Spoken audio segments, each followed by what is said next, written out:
Hi, my name is Amanda Terry. I'm co-founder and managing partner of ACTAI Ventures. We're an early stage venture fund that is investing in founders and companies that are making positive world impact and using digitization to make processes more scalable and replicable and disrupt industries.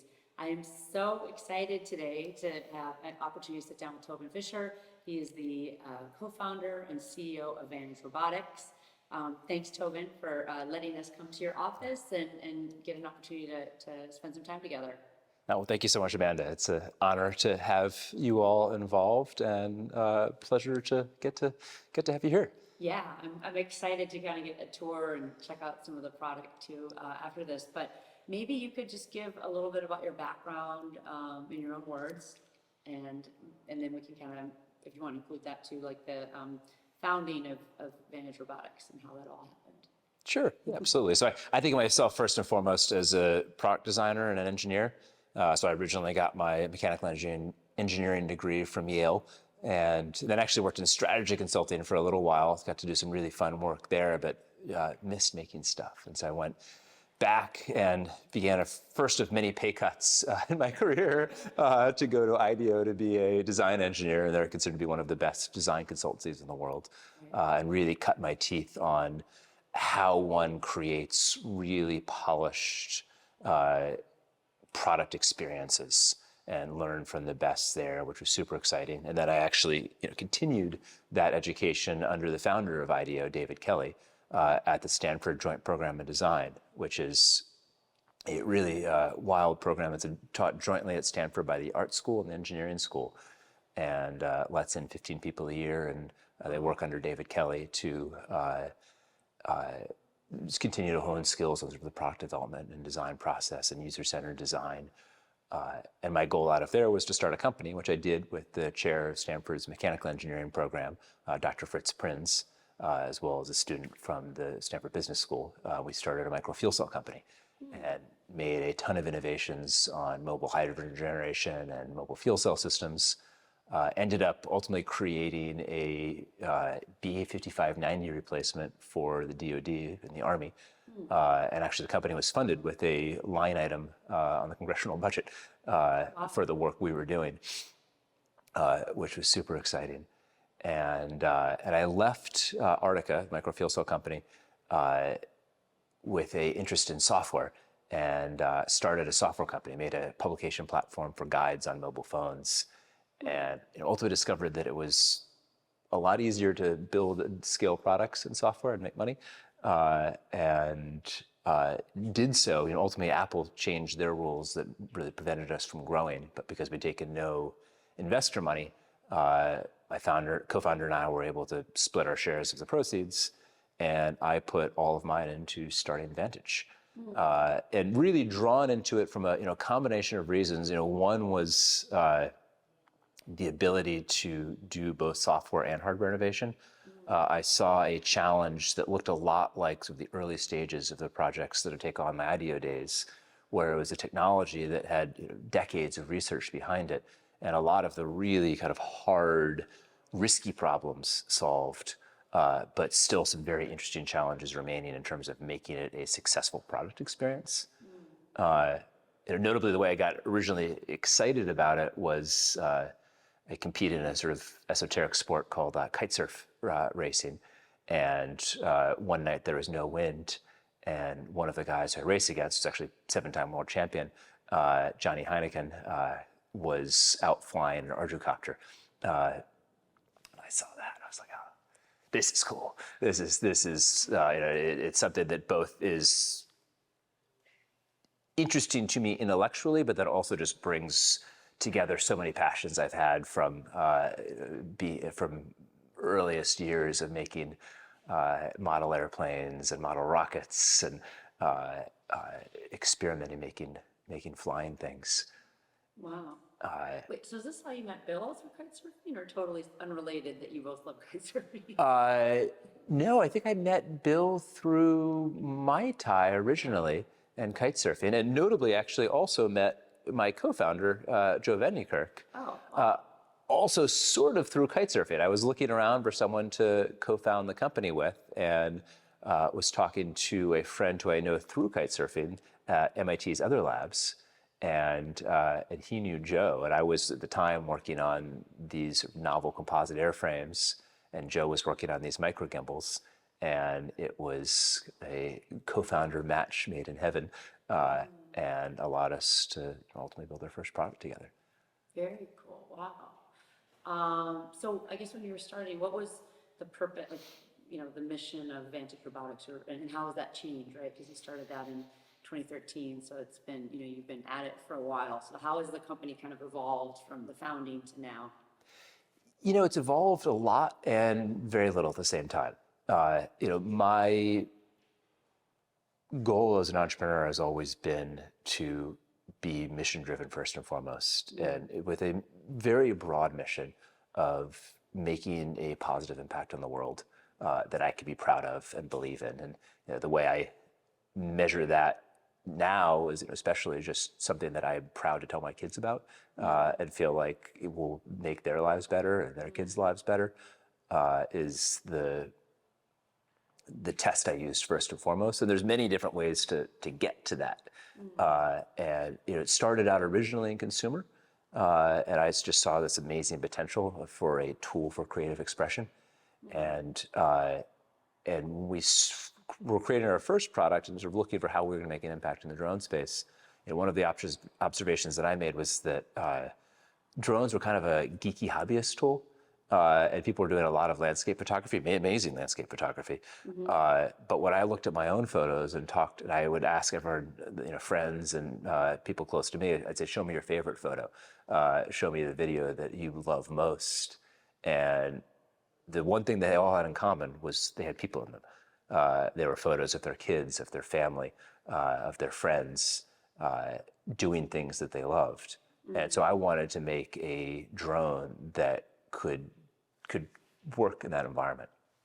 And so we, in a social setting, and so we made a number of innovations around safety, ease of use, because we wanted something that didn't distract you from the moment that you're in, as well as making it quiet. The noise of drones was a really big challenge in social settings. I remember one of our early investors asked that I take a prototype out to capture the moment that he proposed to his now wife. And it was an early prototype, and we were still kind of figuring out our way. And it was at a party that he was having, and so he told me the time it was going to happen. I had the drone flying, and someone else who also was about to propose said, "Hey, he's about to say important. You might land in that. It's kind of loud." So we still had progress to make at that point. Yeah. But it was interesting. We with that product, we definitely really distinguished ourselves in that there was tons of companies that were all claiming to be drone companies, and we talked to investors. They'd say there's 100 other companies out there. What makes you all special? And the way we ultimately answered that question is most of those companies failed to actually be able to ship the product that they conceived of.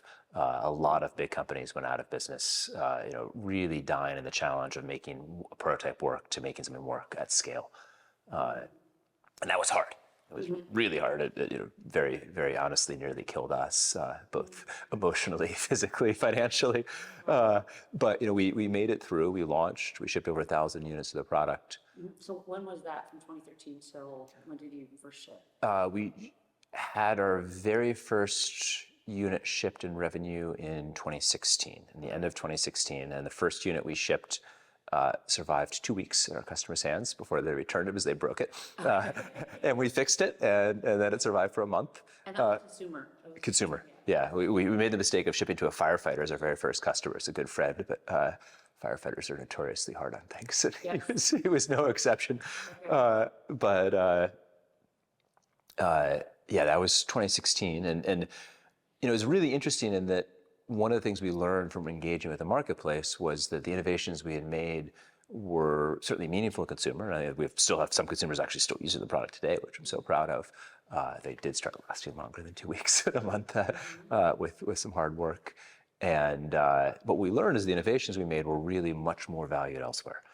And so, initially CNN approached us And they had been struggling to get a drone that they could use in public settings, specifically flying over people, because the FAA forbids that. And so we ended up working with the FAA and CNN to get the first broad waiver in history for drone flight over people.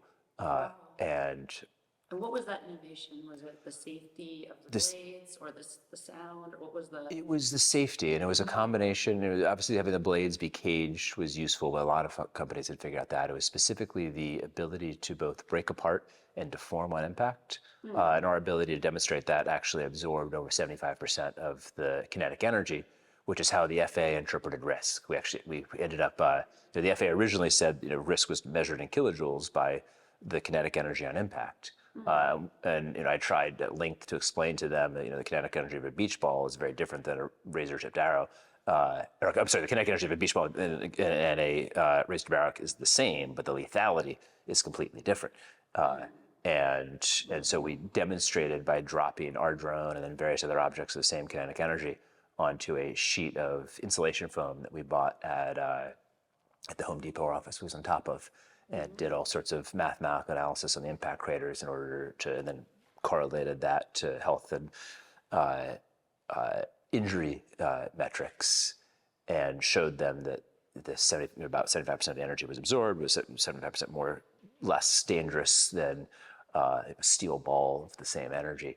And so that was our basis, not only for getting the waiver, but actually the ASTM standard for evaluating the safety of drones now actually specs that exact foam that we bought from Home Depot. At the time, everyone was using these $250,000 crash test dummies that were really actually yielded very bad results. Wow. Okay, interesting. And so, okay, so when did you kind of move into kind of the business space from consumer? It was, well, that waiver with the FAA is what allowed us to really, it was to transition a consumer product into the commercial realm.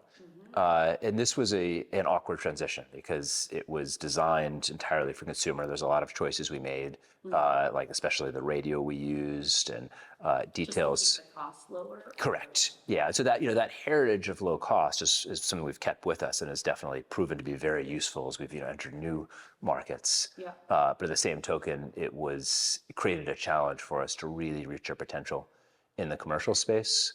And this is about when we were expanding nicely. We got a ton of firsts for commercial flight over people with the first waiver to a state, to a county, to a university, to a police agency, amongst many others, for this domain. As an area to be an expert in the drone space, it terrified me because we were doing nothing but flying over crowds, and it did not leave a lot of room for error. And then as well, it was a force fit of a product we developed for one thing we were using for something new. And it was about that time that the Army released this opportunity for developing a short-range reconnaissance drone for them, and so we submitted for that, and we were selected to pitch. And so we gave a pitch on how we had developed this technology to make drones a whole lot quieter, as well as we believed we could make a drone that could see in the dark and fly for twice as long as they asked for. And I remember there's this one colonel in the back of the room that's kind of giving me this very grimacy, kind of shaking his head, and clearly didn't believe a word I was saying. And then following the pitch, there was a demonstration. And so we were doing the demonstration, and the colonel was really kind of ignoring us and not giving us the time of day. And he kind of grumbled to an aide, "When are they going to fly this so-called quiet drone?" And the aide says, "Sir, it's flying right now."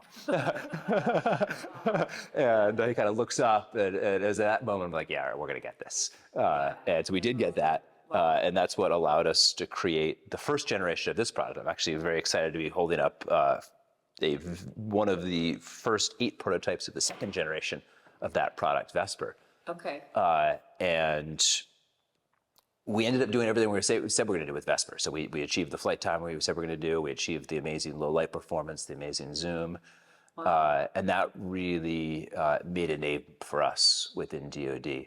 Yes. And it did so at a really crucial time for 2 reasons.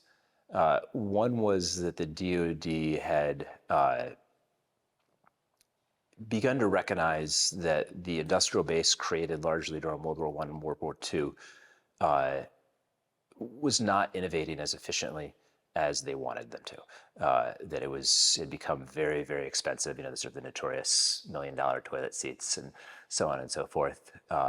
And they were looking to use the small UAS industry as a chance to create a next generation of the industrial base, more styled around the Silicon Valley startup, a smaller, more nimble, more innovative company, more willing to take risks. And I think it worked out really well that we very much fit that role that they were looking for, as well as obviously the fact that we had performed and done well. And so we ended up getting every subsequent bid that we put in for R&D programs, wow. $22 million in all, which admittedly, I didn't really know what I was doing, and I submitted a bunch of opportunities, assuming that maybe we'd get one or two of them, and so there's a little bit of a kind of an, oh yeah, or no moment when we realized that we just got a whole lot of work and opportunity and expectations placed on us. Interesting. Then talk a little bit about, so is this a military application, or because you also talked about kind of making positive impact, maybe talk a little about both, right? Because I know there are different examples of how people have used and commercial use and kind of consumer use, but commercial use, how people have been using the Vantage Robotics drones. Yeah, so this is specifically a drone for, it's called ISR, intelligence, surveillance, reconnaissance, security, sometimes used for the S as well. And I remember when I was at IDEO, David Kelly had a mantra that, sort of what IDEO would work on, and they worked on no products involved with sort of war or killing people, which is a mantra I've sort of held for my career. And it took me a little while, to be very frank, to wrap my head around sort of what it meant to do work for the DoD, and be involved in ultimately a product that is used in war. It is used in capturing criminals, and one of the things, at least in our sort of battlefield uses, that I came to appreciate is, one of the tests that the DoD asks most in evaluating drones is the gun versus shovel or gun versus broom test. And it's basically how far away can you tell whether someone's holding a gun or a broom. And the reason for this is because there are a lot of people who've been killed carrying brooms during wartime, or carrying shovels, because we couldn't tell the difference.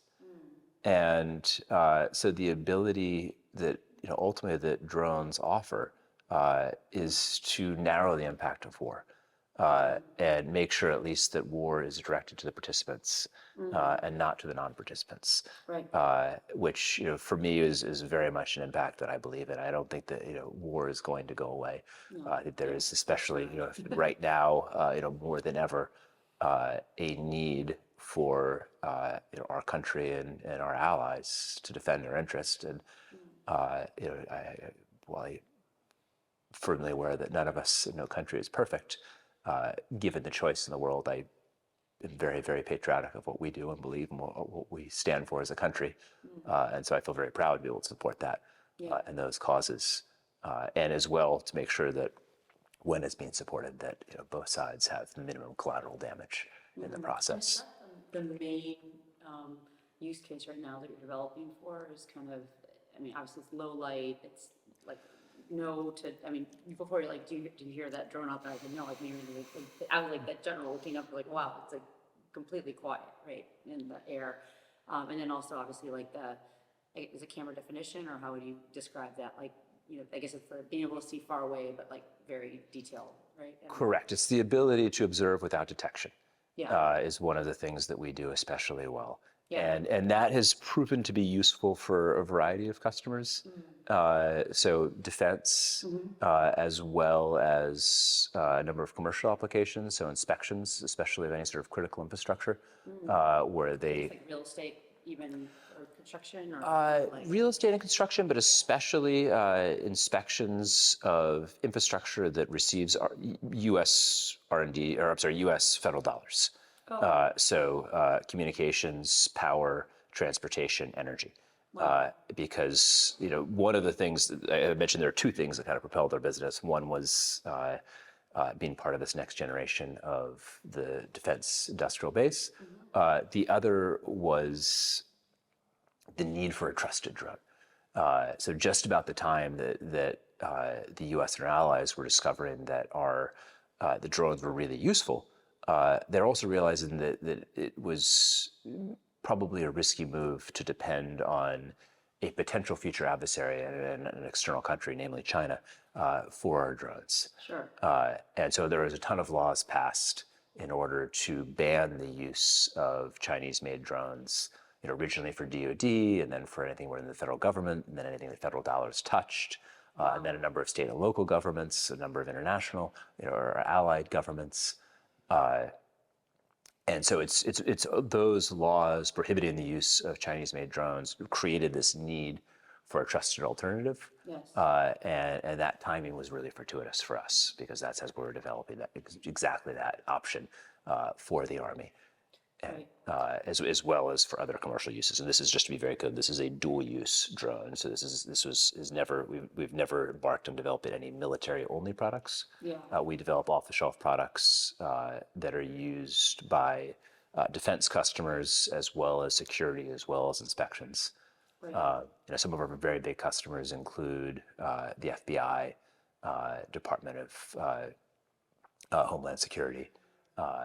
We make the SOCOM, Australia SOCOM, Thai Royal Army, Singapore. So talking, obviously there's the hardware component, obviously the software component too, and the security around that. That must be a whole different, obviously a different team that's working the hardware, and then just the security around the software, right? Because this is looking at information that obviously you don't want that to get hacked or in any way, right? Yeah, that's been such a fascinating process to get into, and such an education for me.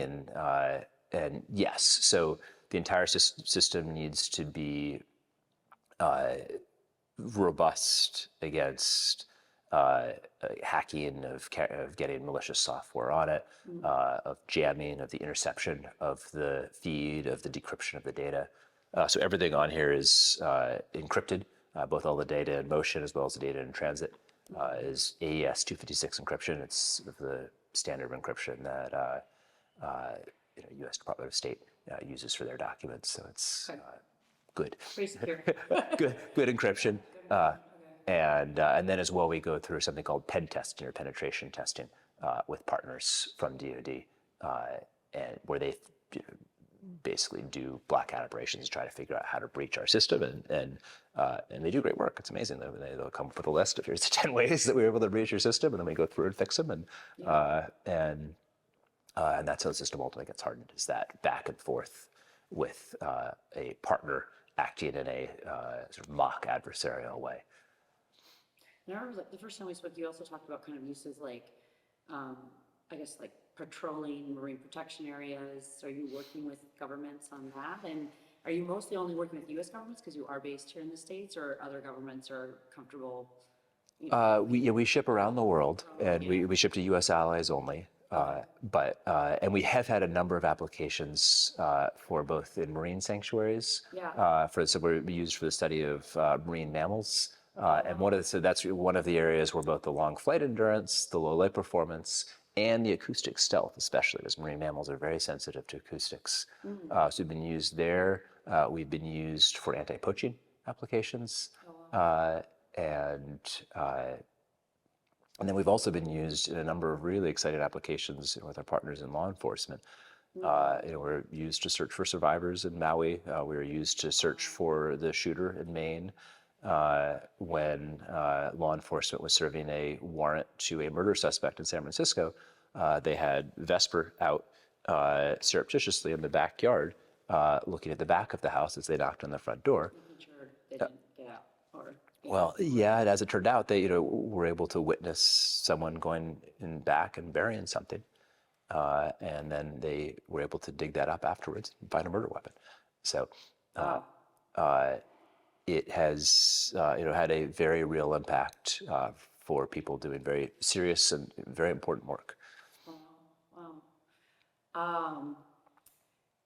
Tell us a little bit. I know you had absolutely an interesting journey as a founder. I mean, I'm sure you did lessons on the hardware and the software space, but any kind of learnings you've had over the last decade for any founders looking to enter kind of the hardware space, which obviously is so hard, right? Because it does take some investment up front from a technology standpoint. It's very competitive. Technology can become obsolete over time. Like, what are the things that you're doing to kind of keep Vantage Robotics super competitive in the space? Yes, there's two things that have been drilled into me.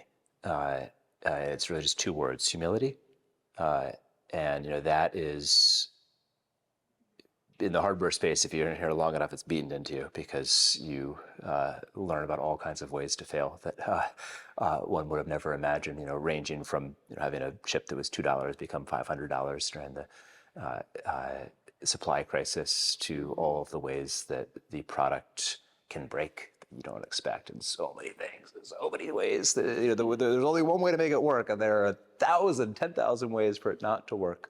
And so it really teaches you to, say whatever idea I have is, is not the best possible idea. It's just the best idea I have so far. Other people probably have better ideas, worth trying to learn from other people about what those better ideas are. Whatever idea we have is probably flawed, and we need to test it. And even after we've tested it, probably still has flaws that we haven't found yet. And so it's that very humble mindset is needed. But then the challenge is that humble mindset will never get you to innovation. It will get you to security. The other key word is audacity. And the challenge of hardware is the ability to combine those two, the ability to have the audacity to say, let's try something that's never been done before. Let's embark on something we can't figure out quite how to finish at the start, but we believe we'll get there. Let's try something that everyone tells us probably won't work, but we believe it can. When we originally started, we were one of the first drone companies to make our own cameras. That was something that I remember when we embarked on. Ambarella, who made the chip that processes our imaging and is arguably the world expert in making cameras, told us the key piece of our dime was never going to work. The pipeline that connected the camera to the chip was too long, and you couldn't get data through that reliably. Ultimately it was hard, but we did make that work. It's now used in drones all over the world, and that design. But it took a bit of audacity to fly in the face of conventional wisdom and figure out how to make that work. I was having lunch with Bill Dunn and Pelt yesterday at this Chinese restaurant. And my fortune cookie was actually like, one of life's greatest pleasures is accomplishing something that someone told you would never be done. Very synchronous with what you were saying. That's funny. But that's cool. I know you're super busy, and there are drones that need to be doing some tests here that they quietly stop for a little bit. So, anything that ACTAI Ventures investors can do to help you? Are there any intros or anything that we can do to help you? Because obviously we'll share this with them in a newsletter and on our YouTube channel. Is there anything you can do right now? Well, as I said, as an entrepreneur, the thing that I'm most driven by is the impact that we can make, and I'm always trying to figure out how we can increase that impact. Mm-hmm.